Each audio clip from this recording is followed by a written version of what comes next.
have no fear. The I Am Rapaport Stereo Podcast is here. Biggity boom, have no fear. The I Am Rapaport Stereo Podcast is here. We need the Swifties. Swifties, we need you, and we need you loud and proud because they tried to take down you guys and Taylor Swift in Vienna. I break that down. Plus, Noah Lyles raced in the 200-meter Olympic gold medal finals with COVID and then talked about it. And another wacky, wonderful week of politics with Kamala Harris picking Tim Walz from Minnesota, Minneapolis, the governor of Minneapolis. They call him Coach Walz. Why they call you Coach? You put anybody in the league? All that and more. And a hard-hitting, high-flying, fully disruptive I Am Rapaport Stereo Podcast coming up right now. Miles Jordan, a.k.a. the Bleach Brothers, a.k.a. the Diggity Dust Brothers. Start this puppy off with something real nice. Start this puppy off with something real loud. But most importantly, start this puppy off with something real fucking see. I Am Rapaport Stereo Podcast. Let's go. Boom, have no fear. The I Am Rapaport Stereo Podcast is here. Biggity boom, have no fear. The I Am Rapaport Stereo Podcast is here. Welcome to the Iron Dome of Disruption.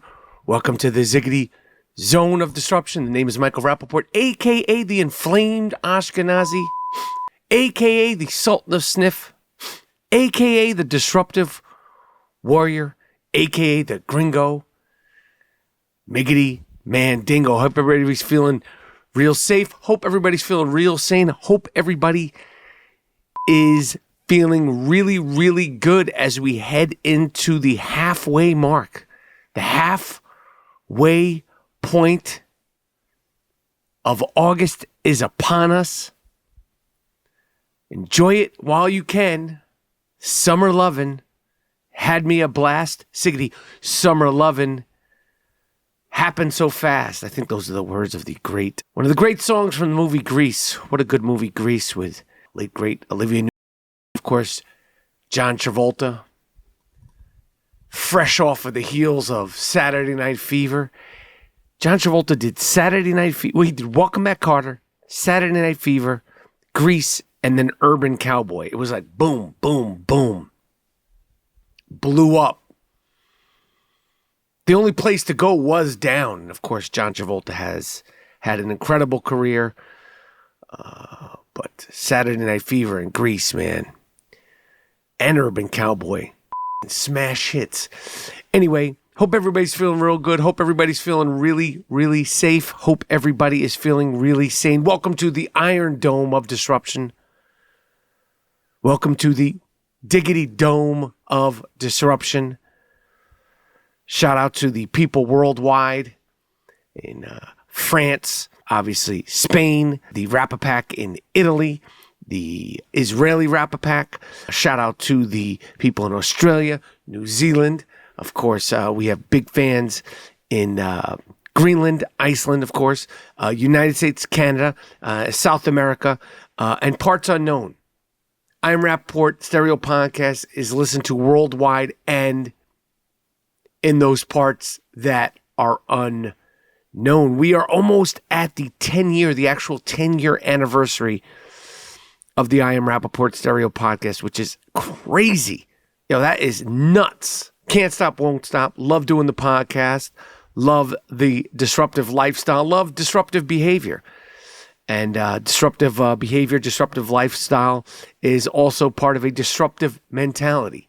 Olympics are coming to a close. The closing ceremonies and the gold medal games are being given out left, right, and I gotta tell you, for the last few weeks I've been talking about the Olympics and how much I appreciate the Olympics and how much I appreciate the athletes, how much I appreciate the broadcast, how much I appreciate the coverage, the replays, how much I appreciate the beach volleyball girls, how much I appreciate Simone Biles, the Olympic basketball team, the men and the women.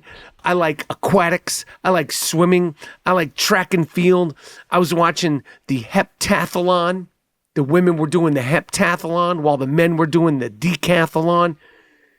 They're pole vaulting. They're throwing the javelin. They're hammer throwing. Steeplechase. The guy said during the javelin, he said, "This is now time for the spear chucking."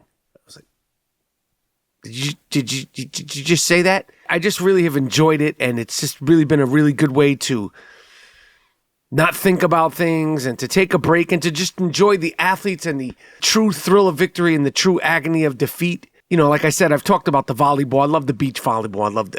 How could you not love beach volleyball? The women are out there. They're jumping in the sand. Some of them are wearing bikinis. Some of them aren't. But I like volleyball. Those guys jump. I mean, they jump their asses off.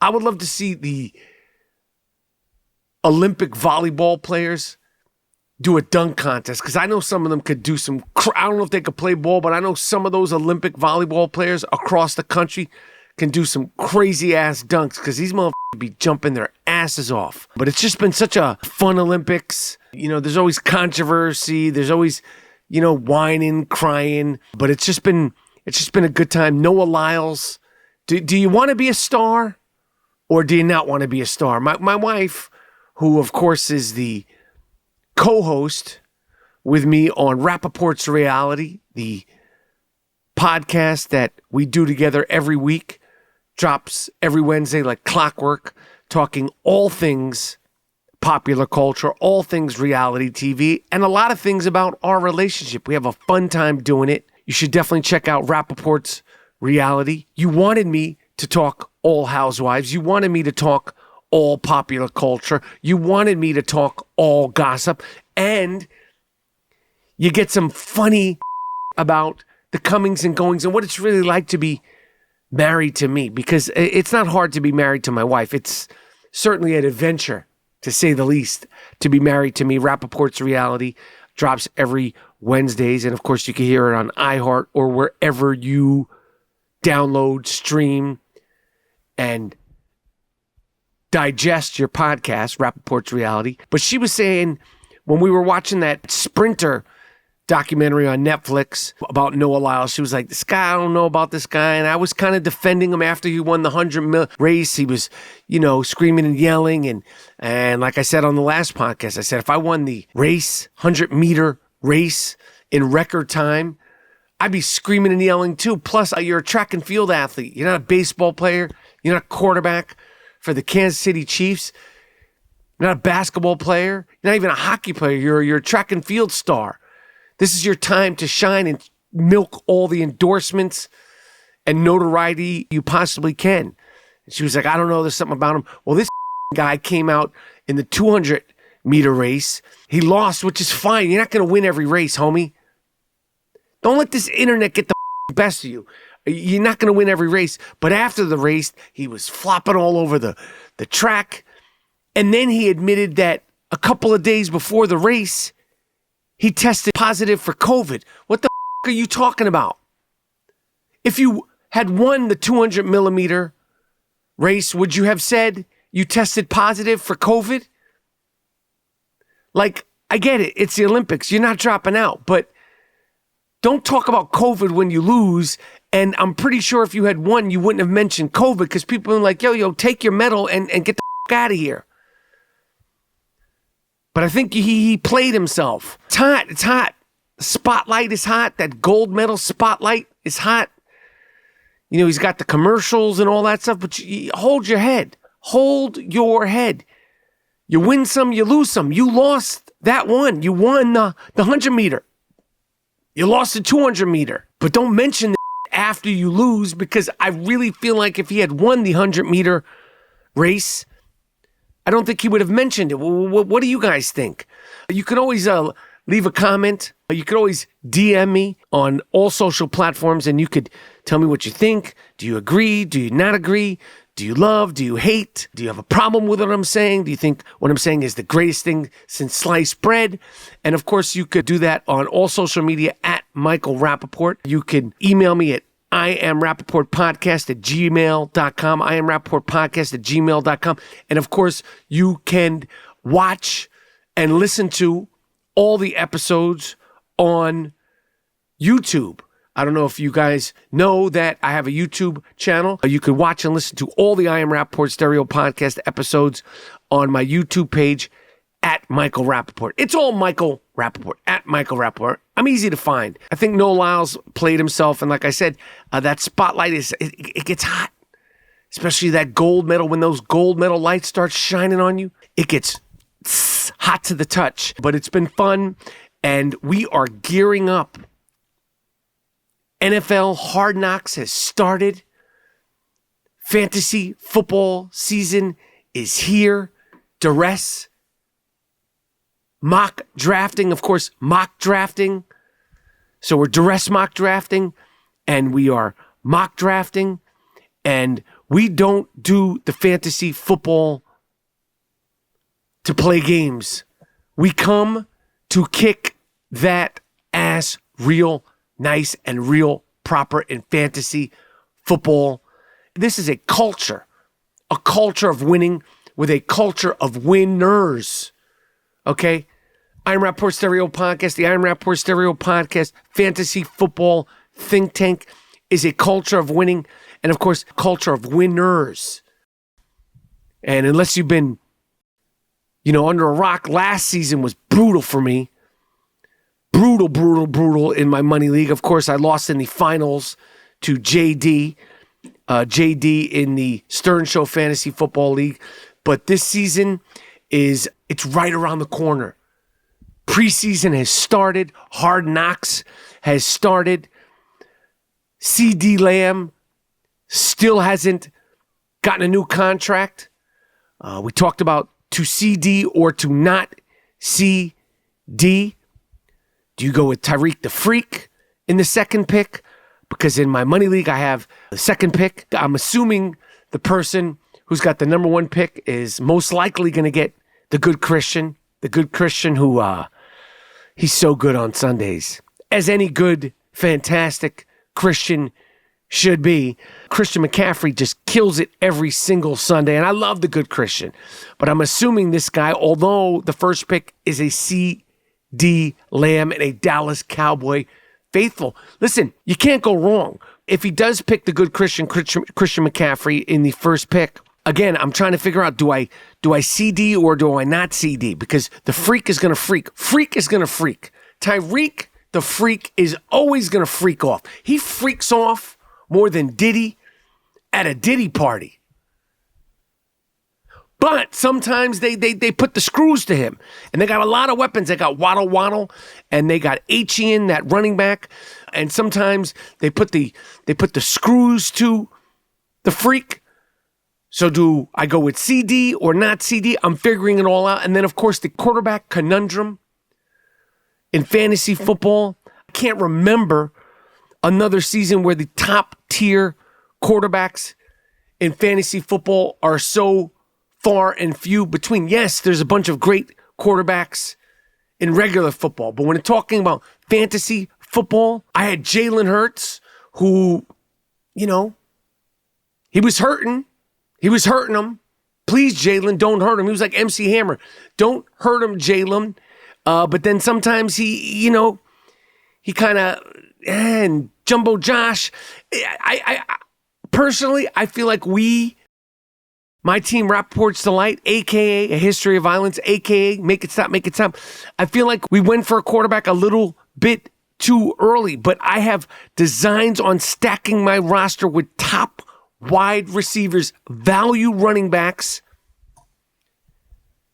and I might even grab a top tight end early. But you got to let the draft come to you. This is all wishful thinking. You never know how a draft's going to go.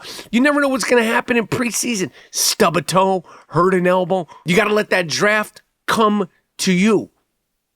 You got to let the draft come to you, no Diddy. And you got to know your guys and get your guys. But for me, quarterback, particularly this season, will make or break your team. I'm looking to get 2 quarterbacks this year because you never know. And of course, the cream of the crop in fantasy football is Lamar Jackson. Thin Lamar Jackson. He's built like a slab of concrete Lamar Jackson. He needs no introduction. All right? He's going to be in that red zone, and I think he's on that red zone diet. They got Derrick Henry, King Derrick Henry, who's been quiet since he signed with the Ravens. And they are playing, of course, with a chip on their shoulder after losing last year at home to the Chiefs. That has to still hurt. That has to still hurt. And I know it's inspiring the Ravens and, of course, the former MVP Lamar Jackson. Other quarterbacks I'm excited about, and I would love to have on Rapaport's Delight, a.k.a. A History of Violence, a.k.a. Make It Stop. Of course, C.J. Stroud, second-year stud, who was just ridiculous as a rookie and now has an even more ridiculous bunch of receivers. Stephon Diggs, Joey Mixon joining the crew. Anthony Richardson last year, another quarterback, sample size, but he went down, I think, with a concussion, but Anthony Richardson is a beast. If he could stay healthy, I liked what I saw. Needs to stay in the pocket. Got a big arm, and just use your legs when necessary. Big Anthony Richardson on one of my fantasy football rosters. And Joey Burrow, I've had success with Joey Burrow. Honestly, this is the deepest receiving core that he has had, but there are injury concerns with him. He seems always to get a new haircut and a new injury. And I like Joey Burrow, and I don't wish any player any injuries, but if you grab Joey Burrow, you better get somebody early to back him up. A QB that's getting overlooked this season is Jared Goff, who only plays 3 outdoor games this season. Jared Goff only plays 3 outdoor games this season, and everybody counted out Jared Goff. They thought he was a joke. Ha, ha, ha. Who's laughing now? They're going to be an offensive juggernaut. And I'm in on Jared. I'm in on the Lions. I'm in on Amon St. Brown.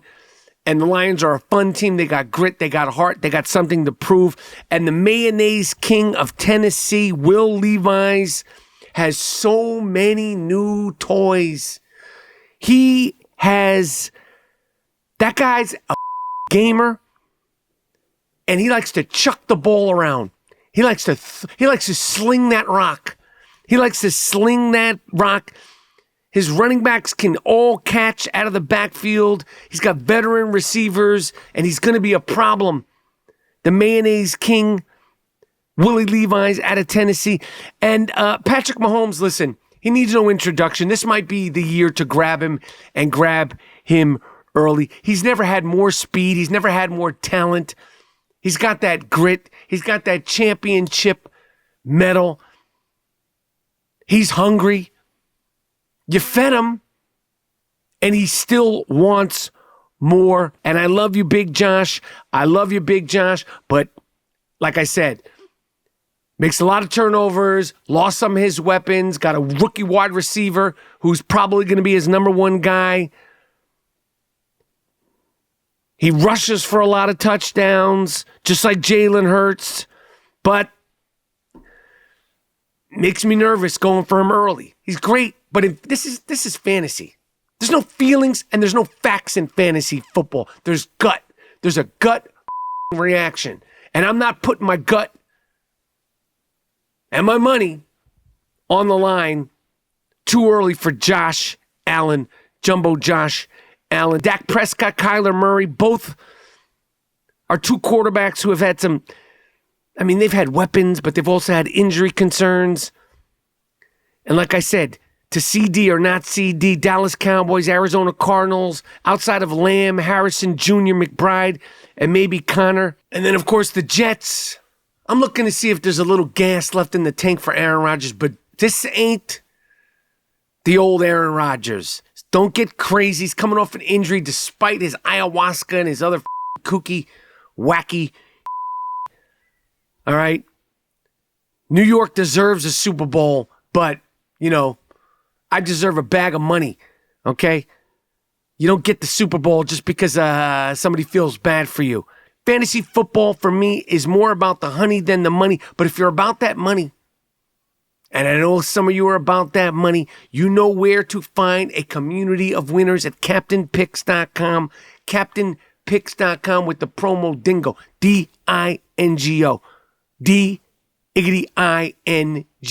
CaptainPicks.com. We need the Swifties to act swiftly. I am calling all Swifties. I am calling all Swifties. If you need protection worldwide, get the Swifties on the case. The great Taylor Swift was planning on doing shows in Vienna, her new tour. Of course, it's the tour that's just, people go nuts at Taylor Swift concerts. They go nuts to get tickets to see Taylor Swift perform live. It's like the Grateful Dead on crack. If you think the Grateful Dead has fans, you should check out Investigate the Swifties. They're nuts, okay? I've said it once. I've said it many times before. I don't want any smoke with Taylor Swift or any of the Swifties. I've had problems with Ariana Grande's crew in the past, and they came for me, and they came hard. They came for me, and they came hard. I don't want no problem with them Swifties. But 3 Taylor Swift shows were canceled in Vienna because some sick radical jihadist sick in Vienna who are on that ISIS life. They love ISIS. They're inspired by ISIS, these lunatics. They planned on having a horrible terrorist attack at the Taylor Swift concerts in Vienna.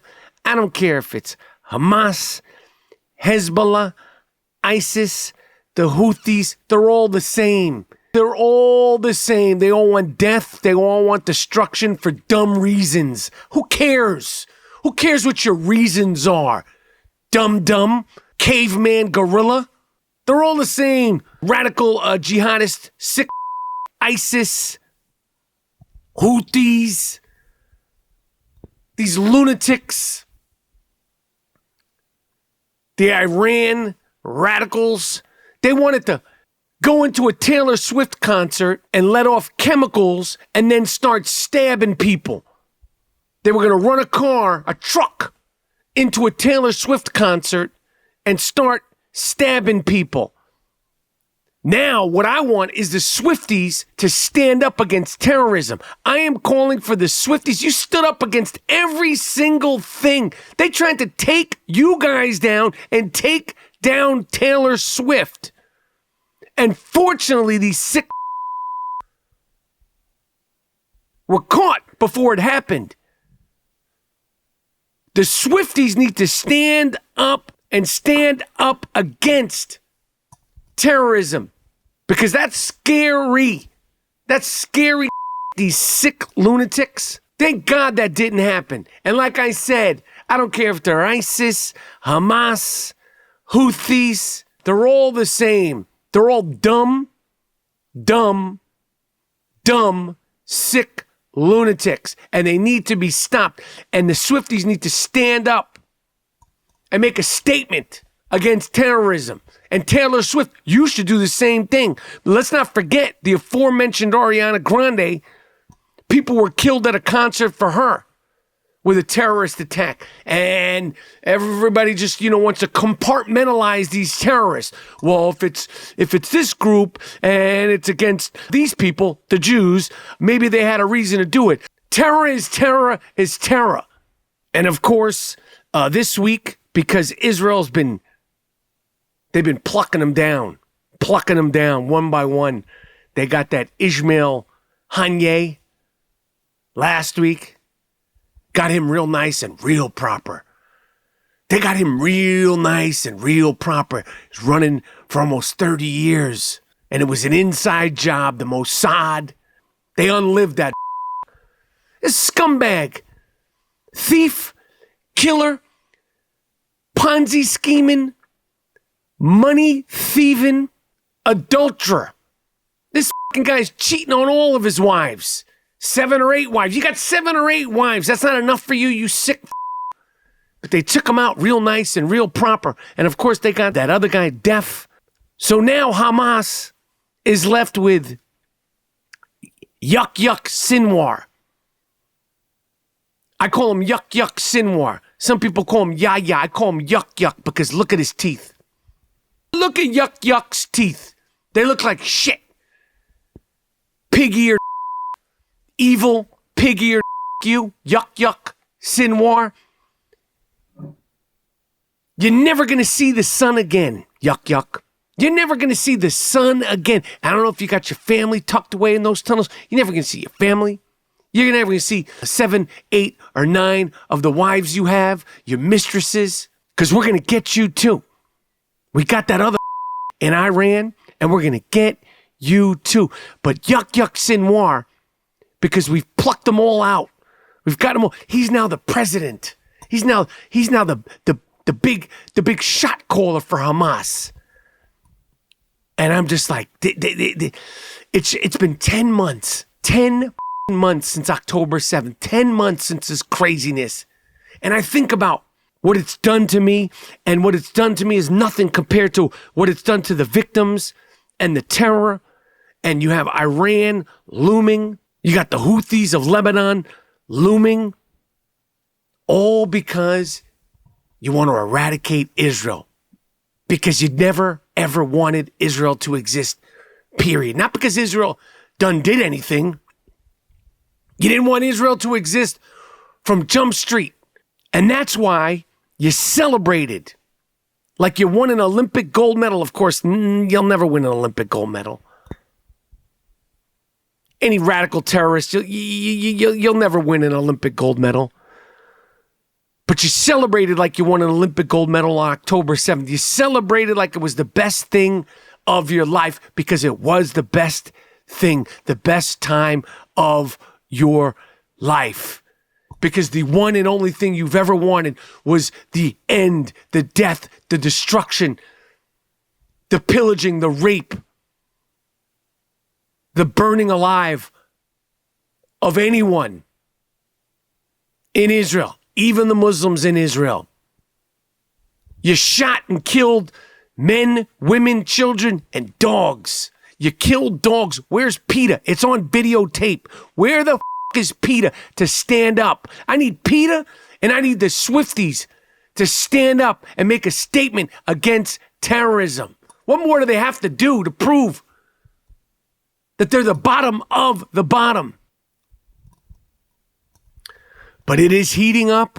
Things are heating up. Kamala has picked her VP. Kamala Harris has picked her VP nomination, the governor of Minnesota, Tim Walz. They call him Coach. You ain't Bill Belichick. Is you talking about? Why do they call you Coach? You send anybody to the league? You ain't Phil Jackson. You ain't John Gruden. Why do they call this guy Coach? How many players are yours? I could get my man from Last Chance U, Coach Brown. He sent more players to the league than Tim Walsh. Like, oh, Coach. You got any D1? You got any D1 players? Like, oh, well, he left a good imprint. You play football to try to get into the league. How many D1 players did you coach? Coach Walz? But he's from Minnesota, and the talk of this week was why Kamala Harris, Kooky Kamala Harris. Yeah, I got a nickname for you. Kooky Kamala Harris. Does that offend you guys? I got a nickname for everybody. Say something about Kamala Harris, everybody goes nuts. Say something about, I call Cadaver Joe for the last 4 years. I knew he was a cadaver. Cadaver Joe Biden. Smoking Joe Biden. Said it for the last 4 years. Of course, I iconically named Donald Trump Dick Stain Donald Trump, Pig Dick Donald Trump, Draft Dodging Donald Trump, and Almond Dick Don. Almond Dick. I don't care who's. Let me tell you guys something. Get it through your head. Whoever is nominated, hold their feet to the fire. This is not a popularity contest. These people don't actually give a about you. They want your vote, and then they could give a. They're gonna hit it and quit it. They're gonna you right to the curb. Real nice and real proper. All of them. And all of us, they want your vote. They don't give a. Make these candidates work hard for your vote. Don't slut yourself out. This is not a personality contest. They ain't Dick Stain Donald Trump. Did like J.D. Vance's book. I don't know enough about him. I did like that hillbilly elegy. I don't have a nickname for him. Junkyard J.D. Vance. Got to see how that sits. Junkyard J.D. Vance. Coach Walz, who never sent anybody to the league, let alone Division 1, 2, or 3. You ain't John Gruden. You ain't Bill Parcells, coach. You got any rings? You got any championships, coach? Calling this guy coach. But they had their buzzwords going at their big opening speech. They were in Philadelphia, talking about they're bringing joy. They're bringing joy back to politics. For you, motherfucker. It might be joyful for you, Coach and Kamala. Is it going to be joyful for us? How is it going to be joyful for us? Bringing joy back to politics. Get the out of here. Make these candidates work for your vote. We don't know nothing about Coach Walz. We don't know nothing about Kamala Harris's positions, her policies. We know that she's Democratic and she's not Dick Stain Donald Trump. But what are her policies? Make these people work fucking hard. Treat it like a first date, like a business relationship. You need to build trust with these candidates. Don't just give it away, whore yourself out. Make them work hard for the nookie. Make them work real hard for the nookie. To quote the great Fred Durst, it was all about the nookie. With these candidates, it's all about the nookie. They're trying to you for your vote. I told you before. Yeah, I tell you, when I met Bill Clinton at the All-Star game in New York, I wanted to blow him. Oh, he charmed me, said he was a fan of mine. He meant it.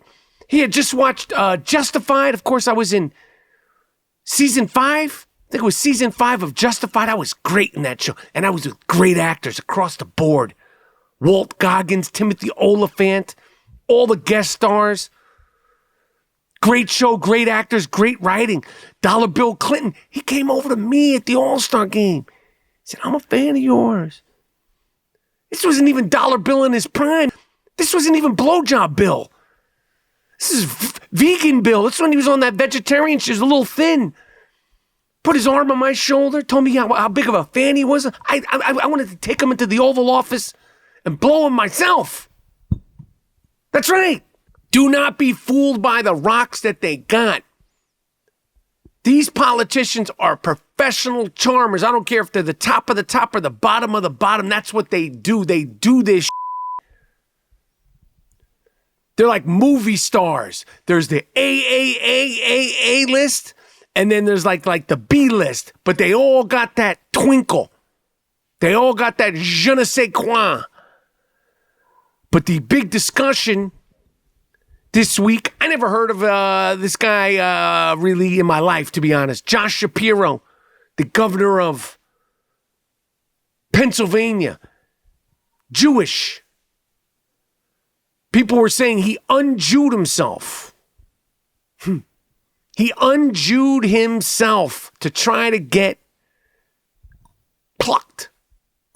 And this, what a speaker. Sounds like Obama. Does the same cadence as Obama. He was up there talking. He didn't sound like he was a rabbi. He sounded like he was a preacher. But apparently, allegedly, this guy had made a bunch of statements. I didn't even research this guy because I want my Jews loud and proud. I don't care if you're Ashkenaz. I don't care if you're practicing Hasidic, Sephardic. I want my Jews loud and proud. That's not too much to ask when everybody's against us, right? To stand up. I'm Jewish.